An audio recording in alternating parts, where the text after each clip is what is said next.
بسم الله الرحمن الرحيم. الحمد لله رب العالمين والعاقبة للمتقين والصلاة والسلام على سيد الأنبياء والمرسلين سيدنا ونبينا ومولانا محمد وعلى آله وأصحابه أجمعين. أما بعد، فقد قال الله تبارك وتعالى في كلامه المجيد: أعوذ بالله من الشيطان الرجيم. بسم الله الرحمن الرحيم. قل إن كنتم تحبون الله فاتبعوني يحببكم الله ويغفر لكم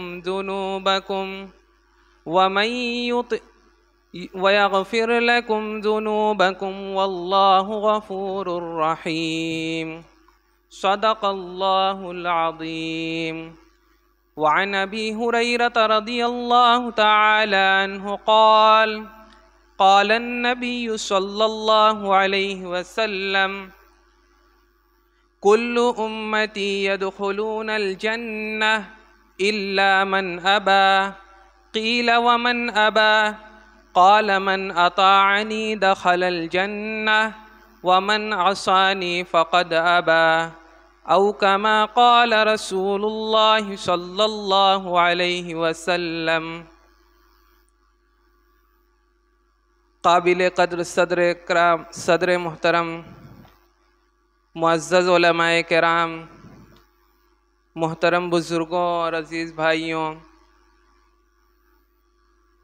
اللہ رب العزت نے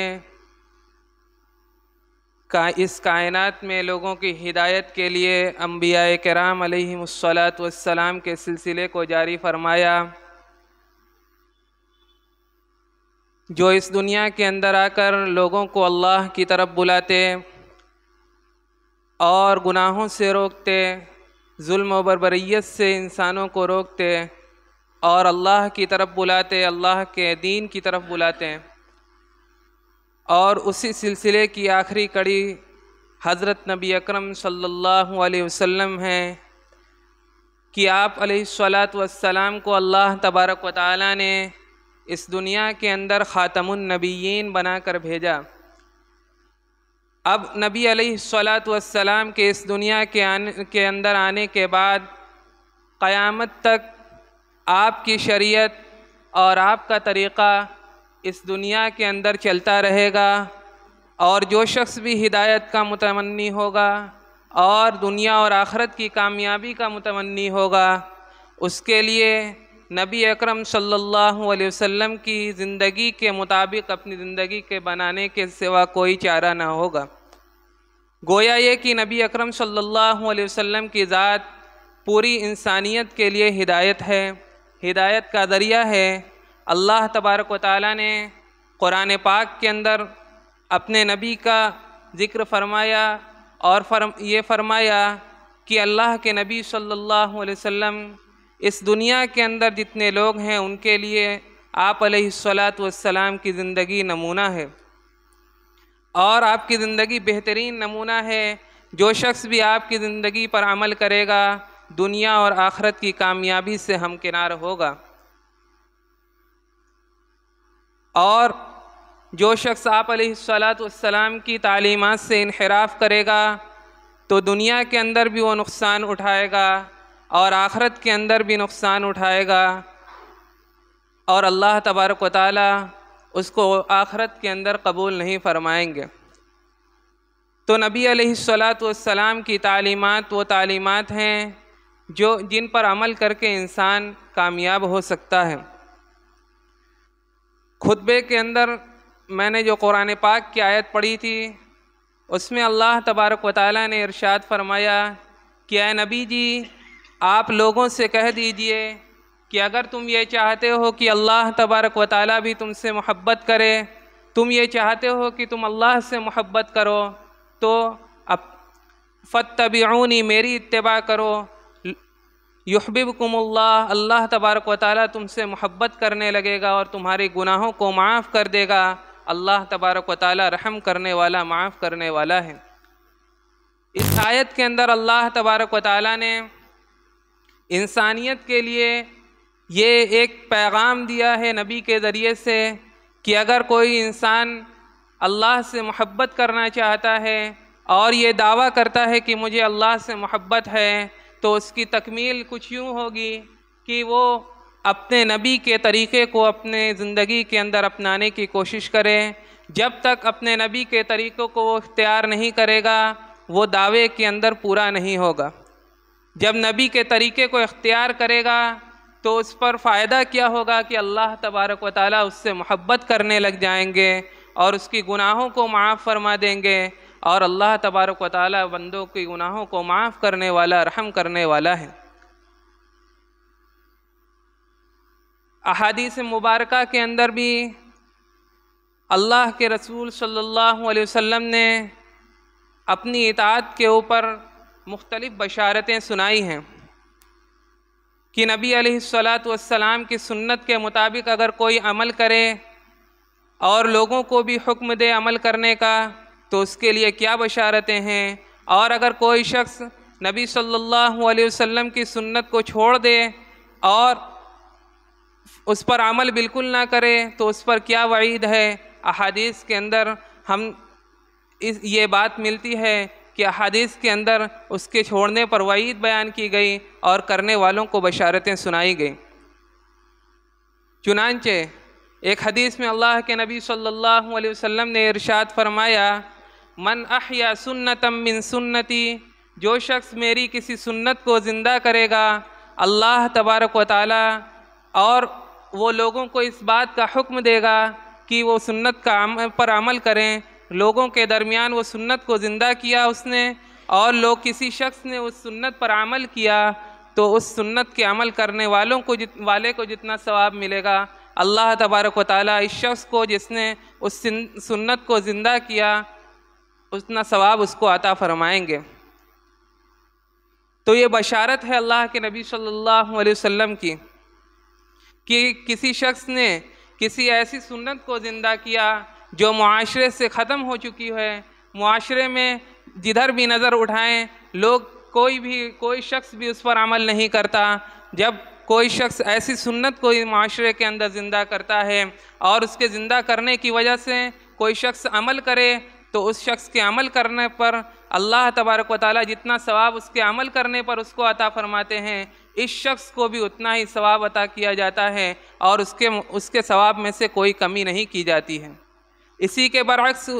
آگے حدیث میں اللہ کے نبی نے فرمایا کہ اسی طریقے سے اگر کسی شخص نے کسی بدعت کو ایجاد کیا اور لوگوں نے اس پر عمل کیا تو عمل کرنے والوں کے جتنا گناہ ہوگا اتنا ہی گناہ اس شخص کو دیا جائے گا اور اس عمل کرنے والے کے گناہ کے اندر سے کوئی کمی نہ کی جائے گی۔ اس حدیث کے اندر ایک طرف تو بشارت بیان کی گئی کہ سنت کے عمل کے اوپر اللہ کے نبی بشارت دے رہے ہیں ان لوگوں کو کہ اگر کوئی سنت کو زندہ کر رہا ہے تو جتنا کرنے والے کو ثواب ملے گا اتنا اس زندہ کرنے والے کو ثواب ملے گا، اور اگر کوئی کسی بدعت کو زندہ کر رہا ہے جتنا بدعت پر عمل کرنے والے کو گناہ ملے گا اتنا ہی گناہ اس بدعت کے ایجاد کرنے والے کو ملے گا۔ اسی طریقے سے ایک حدیث کے اندر حضرت ابو ہریرہ رضی اللہ تعالیٰ عنہ سے مروی ہے، وہ فرماتے ہیں کہ اللہ کے نبی صلی اللہ علیہ وسلم نے ارشاد فرمایا، من احیا سنتی عند فساد امتی فلہ اجر 100 شہید، کہ جس شخص نے امت کے اندر فساد کے وقت، امت کے اندر فتنے کے وقت میری کسی سنت کو زندہ کیا، اللہ تبارک و تعالیٰ اس کو 100 شہیدوں کے برابر اجر عطا فرمائیں گے۔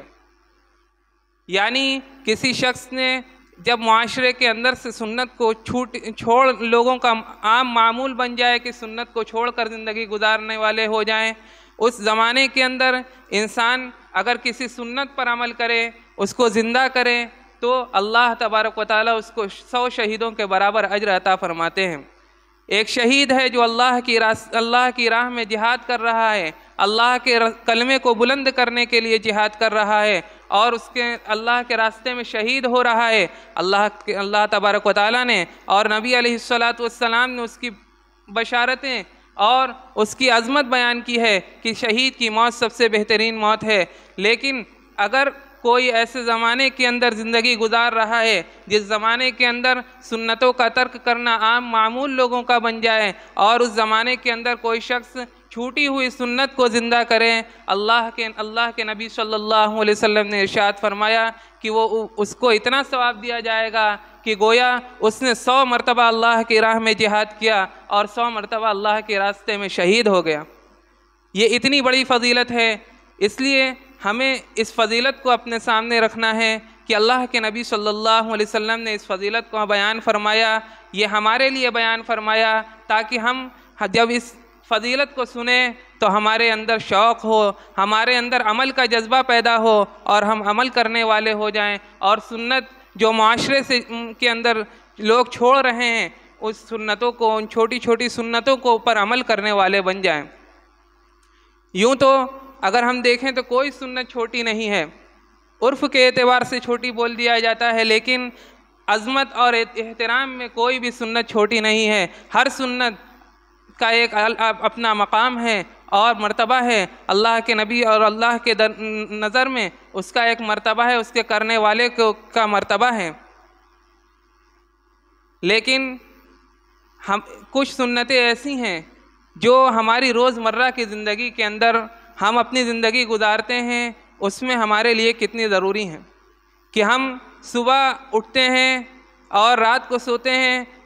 صبح سے شام تک ہم پوری اپنی زندگی گزارتے ہیں۔ ہمیں سنت پر عمل کرنے کے لیے کوئی الگ سے محنت نہیں کرنی پڑے گی، بلکہ سنت پر عمل کرنا انتہائی آسان ہے کہ ہم اپنی زندگی صبح سے شام تک گزار رہے ہیں، بس اسی زندگی کو نبی کے طریقے کے مطابق ہم ڈھال لیں کہ ہم جب صبح اٹھیں تو بستر سے اٹھنے کے بعد نبی نے جو مسنون دعا ہمیں سکھائی، الحمدللہ الذی احیانا بعدما اماتنا والیہ النشور، ہم دعا پڑھ کے بستر سے اٹھیں۔ ہم استنجے کے لیے جا رہے ہیں، نبی نے کیا طریقہ بتایا کہ دعا پڑھ کر استنجا خانے میں جایا جائے، بائیں پیر سے جایا جائے، دائیں پیر سے نکلا جائے، مسنون دعائیں نبی اکرم صلی اللہ علیہ وسلم نے سکھلائی۔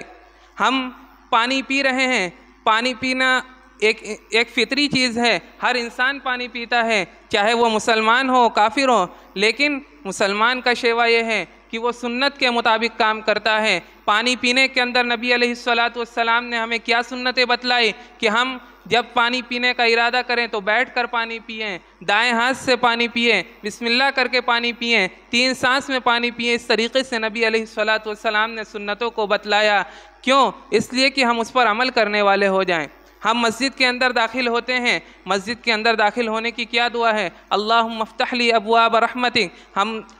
دعا پڑھ کر داخل ہوں، دائنے پیر سے داخل ہوں، اور جب مسجد سے نکلنے کا ارادہ کریں دعا پڑھ کے بائیں پیر سے نکلیں۔ یہ نبی علیہ السلام نے سنت طریقہ ہمیں بتلایا ہے۔ یہ اسی لیے بتلایا ہے کہ ہم اس پر عمل کر کے ایک مسلمان بن جائیں۔ زندگی تو مسلمان بھی گزار رہا ہے اور غیر مسلم بھی گزار رہا ہے، لیکن مسلمانوں کی زندگی کے اندر اور غیر مسلموں کی زندگی کے اندر فرق ہونا چاہیے، اور وہ فرق یہی ہے کہ مسلمانوں کا ہر کام سنت کے مطابق ہونا چاہیے۔ ہر کام چاہے وہ کسی طریقے کا بھی کام ہو وہ سنت کے مطابق ہونا چاہیے۔ نبی علیہ السلام کی ایک سنت یہ ہے کہ نبی علیہ السلام کوئی بھی کام کرتے وہ دائیں ہاتھ سے شروع کرتے، یہ نبی علیہ السلام کی سنت ہے۔ اس لیے سنت پر عمل کرنے والوں کے لیے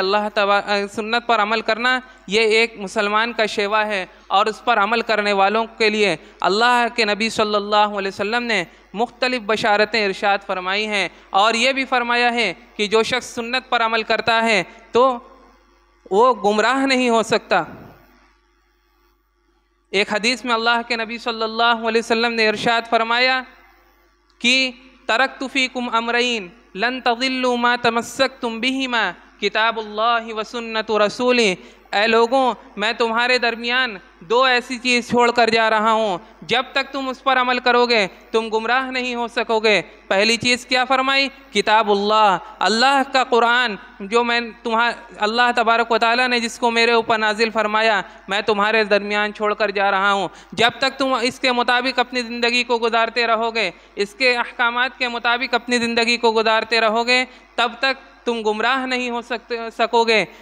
دوسری چیز فرمائے وسنت رسولی، اور نبی علیہ السلام کی سنت، نبی علیہ السلام کا طریقہ جو میں اپنا طریقہ تمہارے درمیان چھوڑ کر جا رہا ہوں، جب تک تم اس پر عمل کرتے رہو گے تم گمراہ نہیں ہو سکو گے، تم کامیاب ہوتے رہو گے۔ نبی علیہ السلام کی طرف سے ہم سے یہ وعدہ کیا گیا کہ گمراہی تب تک نہیں آ سکتی جب تک ہم سنت سے انحراف نہیں کریں گے۔ آج ہم اپنے معاشرے کے اندر دیکھ لیں، سنت کا چھوڑنا عام ماحول بن گیا ہے۔ کیا چھوٹا، کیا بڑا، کیا بزرگ، کیا بچے، کیا عورتیں، کیا مرد اور کیا امیر، کیا غریب، سب سنت کو ترک کر کے اپنی زندگی کو گزار رہے ہیں۔ لیکن ہمیں اپنے سامنے اس نبی علیہ السلام کے اس ارشاد کو رکھنا چاہیے کہ جب تک ہم نبی کی سنت کے مطابق زندگی کو گزاریں گے گمراہی ہمارے پاس نہیں آ سکتی، گمراہی ہمارے پاس نہیں آ سکتی۔ اسی طریقے سے ایک حدیث کے اندر، ایک طویل حدیث ہے، اس میں اللہ کے نبی صلی اللہ علیہ وسلم نے ارشاد فرمایا، کچھ چند باتیں ارشاد فرمائی، پھر بعد میں ارشاد فرمایا کہ فتنے بہت کثرت سے آئیں گے اور اس فتنوں کے اندر تمہاری ذمہ داری یہ ہوگی کہ میری سنت اور میرے خلفائے راشدین کی سنت اور ان کا طریقہ کو اختیار کرو، اس فتنے سے تم بچ جاؤ گے۔ فتنے آج ہم دیکھیں ہمارے اوپر ہر طرف سے فتنے آ رہے ہیں، کہیں مسلمانوں کو مارا جا رہا ہے، ان کے اوپر ظلم کیا جا رہا ہے، کہیں لوگوں کے اوپر تشدد کی حدیں پار کی جا رہی ہیں، لیکن ان سب سے نجات کا جو ذریعہ نبی اکرم صلی اللہ علیہ وسلم نے بتلایا اس کو ہم اختیار کرنے سے کوسوں دور ہیں، اس کو ہم اختیار نہیں کر رہے ہیں، اس کو چھوڑ کر ہم اپنی زندگی کو گزار رہے ہیں۔ اس لیے آج یہ ہماری ذمہ داری ہے کہ ہم اپنی زندگی کو سنت کے مطابق گزارنے کی کوشش کریں۔ جب ہر طرف سنتوں کو چھوڑا جا رہا ہے تو ہماری یہ ذمہ داری ہے، ایک ایمان والے کی، ایک مسلمان کی یہ ذمہ داری ہے کہ وہ سنت کو زندہ کرنے کی کوشش کرے، اور جو شخص سنت کو زندہ کرے گا وہ بشارتیں جو حدیث میں بیان کی گئی اس کا مستحق ہوگا، اللہ تبارک و تعالیٰ اس کو اس کا مستحق قرار دیں گے۔ اسی طریقے سے سنت پر عمل کرنے والوں کو اللہ تبارک و تعالیٰ عزت بخشتا ہے کہ اللہ تبارک سب سے پہلی عزت یہ بخشتا ہے کہ اللہ تبارک و تعالیٰ اس سے اپنی محبت کا اعلان کر دیتے ہیں کہ جو شخص سنت کے مطابق زندگی گزارتا ہے، اس پر عمل کرتا ہے، اللہ تبارک و تعالیٰ اس کو پسند کرنے لگتے ہیں، اس کو اپنا محبوب بنا لیتے ہیں۔ اسی طریقے سے جو شخص سنت پر عمل کرتا ہے تو اس شخص کو اللہ تبارک و تعالیٰ گمراہی سے بچا لیتے ہیں۔ جو شخص سنت پر عمل کرتا ہے اللہ تبارک و تعالیٰ اپنے نیک بندوں کے دلوں کے اندر اس کی محبت کو پیدا فرما دیتے ہیں، اور جو لوگ بدبخت ہیں، فاجر ہیں، ان کے دلوں کے اندر اس شخص کی ہیبت پیدا فرما دیتے ہیں سنت پر عمل کرنے کی وجہ سے۔ اللہ تبارک و تعالیٰ سنت پر عمل کرنے کی وجہ سے رزق میں کشادگی عطا فرما دیتے ہیں، دین میں پختگی عطا فرما دیتے ہیں۔ یہ تمام برکات ہیں جو سنت کے اختیار کرنے پر انسان کو حاصل ہوتی ہیں۔ اس لیے ہمیں چاہیے کہ ہم اپنی زندگی سنت کے مطابق بنانے کی کوشش کریں۔ جو زندگی گزر گئی اللہ سے توبہ استغفار کریں، لیکن آئندہ جو زندگی ہے اس کو سنت کے مطابق گزارنے کی کوشش کریں۔ آج ہمارے معاشرے کے اندر جب سنت بولا جاتا ہے تو ہم سنت سے مراد صرف نماز میں پڑھی جانے والی سنتوں کو لیتے ہیں اور چند سنتیں جو ہمیں معلوم ہیں اس کو مراد لیتے ہیں، لیکن سنت نبی علیہ السلام نے جس طریقے سے زندگی گزاری ہے اور زندگی کے ہر شعبے میں نبی کی اتباع کا نام سنت ہے، کہ کسی بھی شعبے کے اندر ہم کام کر رہے ہیں، زندگی کے اندر کوئی بھی ہم کام کر رہے ہیں، اس کو نبی علیہ السلام کے طریقے کے مطابق ڈھال لینا، اسی کو سنت کہتے ہیں۔ اور یہ بھی سنت ہے جو ہمارے ذہنوں کے اندر نہیں آتی۔ اسی طریقے سے ایک حدیث میں حضرت انس رضی اللہ تعالیٰ عنہ کی حدیث ہے، وہ فرماتے ہیں کہ اللہ کے نبی صلی اللہ علیہ وسلم نے ارشاد فرمایا، یا بنی ان قدرت ان تصبح وتمسی ولیس فی قلبک غش لأحد فافعل ویا بنی وذلک من سنتی ومن احب سنتی فقد احبنی ومن احبنی کان معی فی الجنہ۔ کہ اے میرے بیٹے، حضرت زید رضی اللہ تعالیٰ عنہ جو خادم خاص ہیں رسول اللہ صلی اللہ علیہ وسلم کے، اور بچپن سے انہوں نے اللہ کے نبی صلی اللہ علیہ وسلم کی خدمت کی ہے، وہ فرماتے ہیں کہ اللہ کے نبی صلی اللہ علیہ وسلم نے ایک مرتبہ مجھ سے کہا کہ اے میرے بیٹے، اگر تم سے یہ بات ہو سکے، تم اس بات پر قدرت رکھتے ہو کہ تم صبح اور شام اس حال میں کرو کہ تمہارے دل کے اندر کسی کے لیے، کسی دوسرے انسان کے لیے، کسی دوسرے مسلمان کے لیے کوئی عداوت اور کوئی بغض نہ ہو، کوئی کجی نہ ہو تمہارے سینے کے اندر دوسروں کو لے کر، تو یہ کر لیا کرو۔ اور آپ نے پھر ارشاد فرمایا کہ اے میرے بیٹے، یہ میری سنت ہے، اور جو شخص میری سنت سے محبت کرے گا وہ مجھ سے محبت کرے گا، اور جو شخص مجھ سے محبت کرے گا وہ جنت میں میرے ساتھ ہوگا۔ اس حدیث میں اللہ کے نبی صلی اللہ علیہ وسلم نے حضرت زید رضی اللہ تعالیٰ عنہ کو ایک سنت کی طرف اشارہ کیا، ایک سنت کا حکم کی طرف ان کو حکم دیا کہ یہ میری سنت ہے، اگر تم سے ہو سکے تو اس پر عمل کر لو۔ لیکن آج ہم اس کو سنت نہیں سمجھتے کہ آپس میں ایک دوسرے کے لیے ہمارا دل بالکل صاف ہونا چاہیے۔ نبی علیہ السلام نے فرمایا کہ اگر صبح اور شام تم اس حال میں کرو کہ تمہارے دل کے اندر کسی کو لے کر کوئی بغض نہ ہو کہ فلاں شخص نے میرے ساتھ یہ کیا، میں اس سے بدلہ لوں گا، فلاں نے مجھ کو گالی دے دی، فلاں نے مجھ پر ظلم کیا، اور فلاں شخص بڑا ترقی کر رہا ہے اور اس کے لیے ہمارے دل کے اندر جلن پیدا ہو رہی ہے، اگر ان سب چیزوں سے اپنے دل کو پاک کر سکتے ہو تو کر لیا کرو، اس لیے کہ یہ میری سنت ہے۔ نبی علیہ السلام نے فرمایا یہ میری سنت ہے، اور جو میری سنت سے محبت کرے گا وہ مجھ سے محبت کرے گا، اور نبی علیہ السلام سے جو محبت کرے گا وہ جنت میں نبی علیہ السلام کے ساتھ ہوگا۔ اور خود نبی اکرم صلی اللہ علیہ وسلم نے صحابہ اکرام سے ارشاد فرمایا تھا کہ تم مجھ سے ایک دوسرے کی شکایتیں نہ کیا کرو، کہ میں اس لیے کہ میں یہ چاہتا ہوں کہ جب میں تمہارے درمیان آؤں تو میرا دل تم میں سے ہر ایک کے لیے صاف اور پاک ہو۔ یہ نبی علیہ السلام کی تعلیمات ہیں، اس کو اختیار کرنا یہ ایمان والے کی ذمہ داری ہے، اور کیوں نہ ہو اس لیے کہ نبی اکرم صلی اللہ علیہ وسلم کے اتنے احسانات ہیں ہم پر کہ ہم ان کا شکریہ ادا نہیں کر سکتے۔ شروع میں نے خطبے کے اندر ایک حدیث پڑھی تھی، اس کا ترجمہ بھی آپ حضرات کے سامنے رکھ دوں۔ حضرت ابو ہریرہ رضی اللہ تعالیٰ عنہ ارشاد فرماتے ہیں کہ اللہ کے نبی صلی اللہ علیہ وسلم نے ارشاد فرمایا کہ میرے امت کے ہر شخص، میرا امتی جو ہے وہ جنت میں داخل ہوگا سوائے ان لوگوں کے جو میرا انکار کر دیں۔ صحابہ کے اوپر یہ بات صحابہ کو ہضم نہیں ہوئی کہ کون ایسا شخص ہے جو نبی کا انکار کر دے۔ اللہ کے نبی صلی اللہ علیہ وسلم سے صحابہ نے پوچھا ومن ابا قال من اطاعنی دخل الجنہ ومن عصانی فقد ابا۔ اللہ کے نبی سے صحابہ نے پوچھا اے نبی آپ ہم کو یہ بتلا دیجئے کہ آپ کا انکار کون کر سکتا ہے؟ تو اللہ کے نبی صلی اللہ علیہ وسلم نے ارشاد فرمایا جو میری اطاعت کرے گا وہ جنت میں داخل ہوگا، اور جو میرا انکار کرے گا، میری اطاعت کو ٹھکرائے گا، میری اطاعت کے بغیر اپنی زندگی کو گزارے گا، گویا کہ اس نے میرا انکار کیا۔ لہٰذا ہمیں اس حدیث کے اپنے سامنے رکھنی چاہیے کہ ہم سنت پر عمل کر کے نبی علیہ السلام کی اطاعت کر رہے ہیں، یا ہم سنت کو چھوڑ کر نبی علیہ السلام کی انکار کر رہے ہیں۔ یہ سوچنے کا مقام ہے کہ ہم سوچیں کہ نبی علیہ السلام کی تعلیمات جو امت کے لیے نمونہ ہے، اور اس پر عمل کر کے انسان دنیا اور آخرت کی کامیابی حاصل کر سکتا ہے، کیا ہم نے اس پر عمل کیا یا نہیں کیا؟ اس لیے آج ہمیں اس کے بارے میں سوچنا چاہیے اور اس پر عمل کی کوشش کرنی چاہیے۔ صحابہ اکرام نے اپنے جی جان سے اس پر عمل کرنے کی کوشش کی تھی۔ اللہ تبارک و تعالی ہم سب کو عمل کی توفیق نصیب فرمائے۔ وآخر دعوانا ان الحمد للہ رب العالمین.